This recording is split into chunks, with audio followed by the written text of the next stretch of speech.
بسم اللہ الرحمن الرحیم۔ آج ایک اور شرمناک دن پاکستان کی عدالتوں کے لیے اور پاکستان کے تمام غیرت مند لوگوں کے لیے۔ آج ایک دفعہ پھر پاکستان کی عدالتوں نے ثابت کر دیا ہے کہ شاید انہیں اس بات سے کوئی مطلب نہیں ہے کہ کوئی شہری جو درخواست لے کے آتا ہے وہ سننے کے قابل ہے یا نہیں ہے۔ جی ہاں، میں بات کر رہا ہوں شاہد یعقوب نامی ایک اسلام آباد کے شہری کی،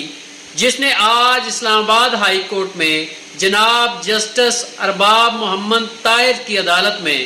یہ درخواست دائر کی کہ بشرا بی بی اور عمران خان کو ازدواجی تعلقات قائم کرنے کی جیل میں اجازت دی جائے۔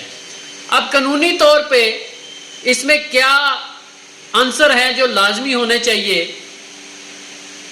اور کیا ایک عام شہری اٹھ کے درخواست دے سکتا ہے جو خود کو پی ٹی آئی کا سپورٹر بتاتا ہے؟ تو اس میں یہ ہے کہ سب سے پہلے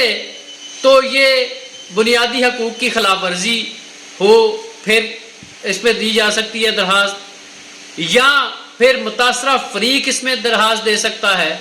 یا متاثرہ فریق کی رضامندی شامل ہونی چاہیے۔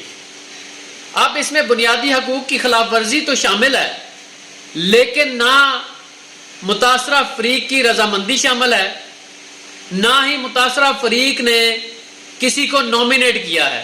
نہ ہی کسی کو وکالت نامہ دستخط کر کے دیا ہے یا کسی کو اجازت دی ہے۔ تو کیسے ایک عام شہری جو متاثرہ بھی نہیں ہے، جس کو اجازت بھی نہیں دی گئی،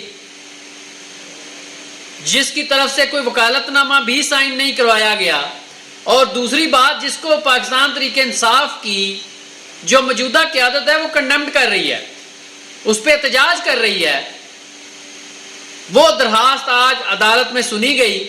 اور چیف کمشنر اڈیالہ جیل اور دیگر حکام کو نوٹسز بھی جاری کر دیے گئے کہ 30 ستمبر کو آپ جواب دیں۔ آپ خود اندازہ کریں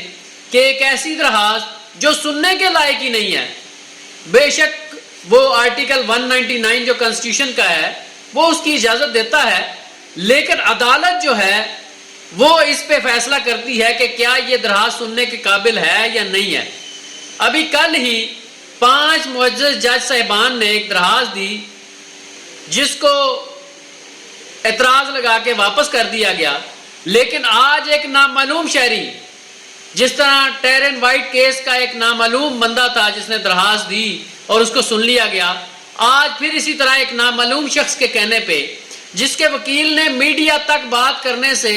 گریز کیا اور منہ چھپاتا ہوا وہاں سے چلا گیا، اس کی درخواست پر اسلام آباد ہائی کورٹ کے معزز جج جناب جسٹس ارباب محمد طاہر صاحب نے نوٹسز جاری کر دیے۔ خود اندازہ کریں کہ ایک شخص کو گرانے کے لیے اس پہ عدت کیس بھی بنایا گیا جو پاکستان کی ہسٹری کا واحد کیس ہے اور جو ہماری عدالتوں کے لیے کلنک کا ٹیکا بنا رہے گا، اور آنے والی نسلیں اس کیس کو لے کے عدالتوں پر سوال اٹھاتی رہے گی۔ وہاں آج ایک اور کیس دائر کر دیا گیا جس کو عدالت نے سن بھی لیا،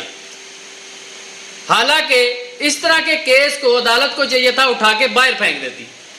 تو اس سسٹم پہ اب فاتحہ ہی پڑھی جا سکتی ہے جو ایک شخص کو گرانے کے لیے وہ جو جیل میں ہے، جس نے یہ کہا بھی نہیں ہے کہ مجھے اس طرح کی کوئی ضرورت ہے، یا اس طرح کی کوئی اس نے اجازت بھی نہیں دی، کوئی وکیل نومینیٹ نہیں کیا، کوئی لیٹر نہیں لکھا، کوئی عدالت سے استدعا نہیں کی، ایک نامعلوم شخص اٹھتا ہے اور وہ ایسی درخواست دائر کر دیتا ہے۔ اس کی سیدھا مطلب یہ ہے کہ یہ درخواست جو ہے یہ میلافائڈی ہے، اور دائر کرنے والا یہ چاہتا ہے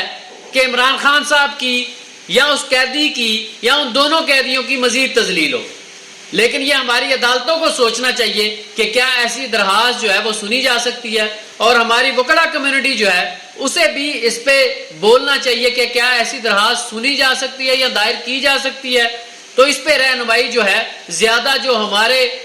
سینئر وکیل ہیں وہی کر سکتے ہیں۔ بہرحال میرے نزدیک یہ ایک انتہائی فضول اور گھٹیا حرکت ہے جو کی گئی ہے، جو نہیں کی جانی چاہیے تھی۔ اگر کر بھی لی گئی تھی تو اس کو عدالتوں کو سننا نہیں چاہیے تھا۔ تو آپ بھی دعا کریں اس سسٹم کے لیے اور میں بھی دعا کرتا ہوں. اسی کے ساتھ مجھے دیجیے اجازت. اللہ نگہبان.